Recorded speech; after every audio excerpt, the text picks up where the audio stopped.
Ashish Bhasin to lead Dentsu Aegis Network's consolidated business in India. In conversation with Starcom MediaWest Group's global CEO Laura Desmond. And an exclusive preview of Axis Bank's new TVC. Hello and welcome to Storyboard. I'm Pavni Mittal. Dentsu Aegis Network is consolidating its business in India.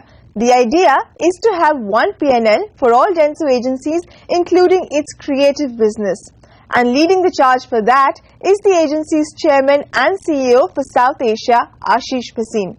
Meanwhile, Rohit Ori, Dentsu's executive chairman for India and APAC South, will relocate to Singapore to take over as APAC CEO, overseeing all markets in the region except Japan. Here's Ashish Bhasin on what this change means for Dentsu in India. Listen in.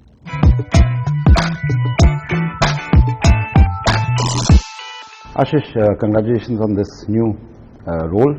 So, thank you, Anant. To simplify it for our viewers, what does this mean? It's not a cosmetic role. There are real changes. So, what does it mean?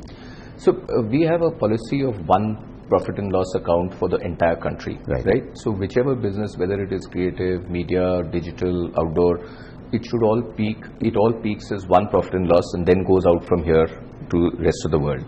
The reason we have this is that you're able to take liquid talent. You're able to create sort of custom-made solutions for your clients, because our business is all client-centric and people-centric.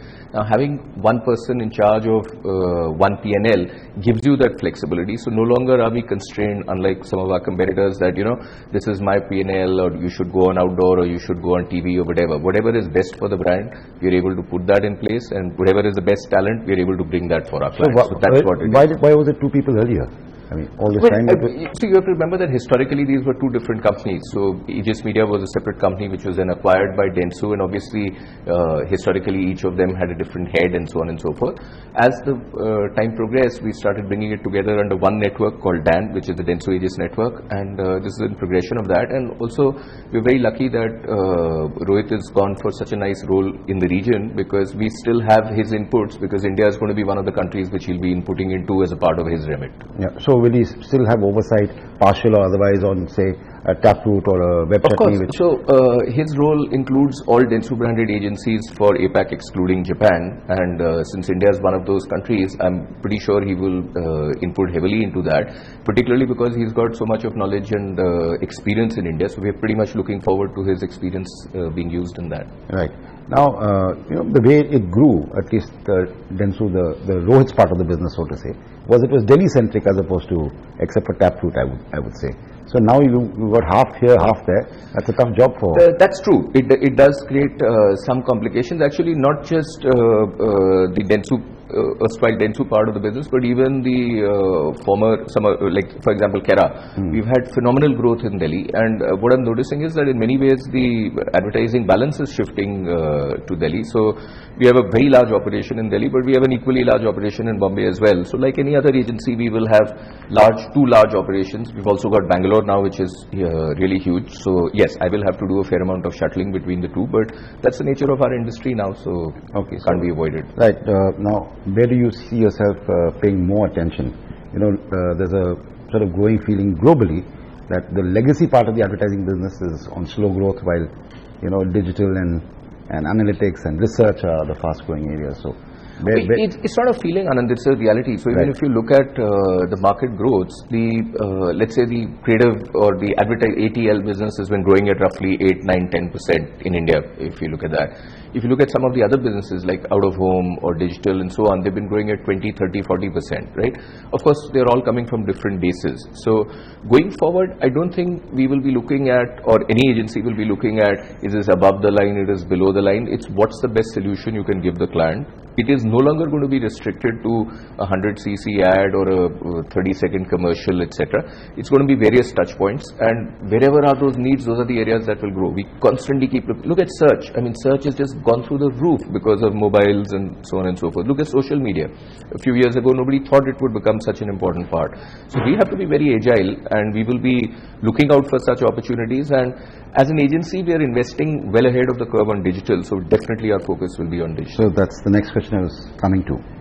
Will this sort of one CEO for one P&L approach help you in acquisitions? Because certainly Dentsu has shown great appetite for. I'm sure it will. I'm sure it will. In fact, both the companies, Dentsu as well as Aegis Media, have been very successful in acquisitions. So if you look at purely digital acquisitions, in India we've got 4 digital companies, roughly about 700 people doing digital out of our total 1700 people. So we've got Dentsu Web Chutney, iSobar, iProspect and What Consult.